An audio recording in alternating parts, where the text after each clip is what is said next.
মাঝে মাঝে আমার নিজেকে খুব পণ্ডিত মনে হয়।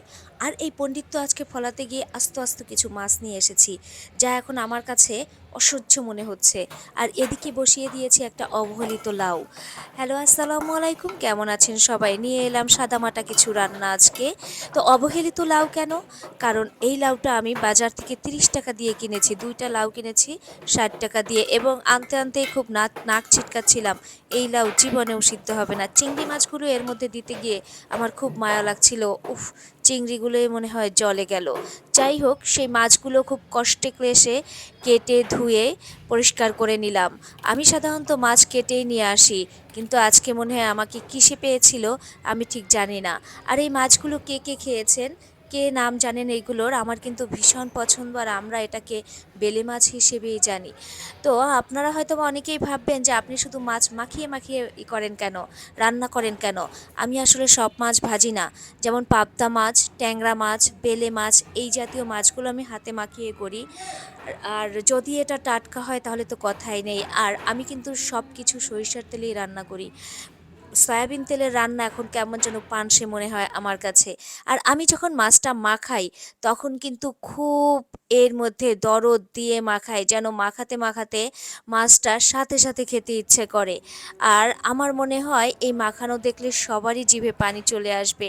আর এই মাছটা যে কি পছন্দের মাছ আমার, এটা তো একটু যত্ন করে মাখাতেই হয়। এরপর আমি চুলায় বসিয়ে দিয়ে একটু সময় কষিয়ে নেওয়ার পর হালকা পানি দিয়ে এভাবে ঘুরিয়ে ঘুরিয়ে মাছটা রান্না করে নিচ্ছিলাম। আর মাছটার কালার দেখে আর এর ঘ্রাণটা তো আর আপনাদের শোনাতে পারছি না বা বোঝাতে পারছি না, কিন্তু এটা দেখেই আমার তখনই মনে হচ্ছে যে গরম গরম এক প্লেট ভাত নিয়ে আমি বসে যাই। আর এই সেই অবহেলিত লাউ এত সুন্দর মোমের মতো গলে গেল, তখন মনে হলো, ওরে বেচারা লাউ, তোরে কেন আমি এত অবহেলা করেছি। আর এই লাউটা যেমন মিষ্টি ছিল, তেমন মোমের মতো গলে গিয়েছিল চুলার উপর দিতে দিতে না দিতেই। এই জন্যই মনে হয় বলা হয় কোনো কিছুকে অবহেলা করতে নেই। আর মাছের ঝোলটা এদিকে শুকিয়ে এসেছে, এরকম আস্তে করে ডিম পাওয়ারে আমি রেখে দিব। নিচে একটু একটু লাল লাল করে ভাজা হবে, আর উপরে তেলটা ভেসে উঠবে। পেঁয়াজ কুচিগুলো নরম হয়ে যাবে, ঠিক তখনই আমি নামিয়ে নিব। আর এরপর হচ্ছে ধোয়াওড়া গরম ভাত দিয়ে খাবার পালা।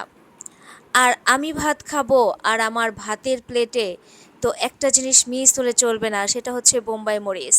আমি তো বোম্বাই মরিচ ছাড়া গরম ভাত খেতেই পারি না। এই যে এখন একটু মাছের মশলা দিয়ে ভাতটা মাখাবো, একটু মরিচ দিয়ে মাখাবো, আর মাছটা একটু একটু করে খাবো। আর এর মতো তৃপ্তিদায়ক খাবার পৃথিবীতে আছে, এটা আমার মনে হয় না। আর আমি প্রতি ওয়াক্তে একটা একটা বোম্বাই মরিচ অনায়াসে শেষ করে দিতে পারি। তো আজকের ভিডিওটা কেমন লাগলো সবাই জানাবেন, আর আমাদের পাশে থাকবেন। বেশি বেশি লাইক, কমেন্টস, শেয়ার দিবেন। সবাই ভালো থাকবেন। সবাইকে আল্লাহ হাফেজ।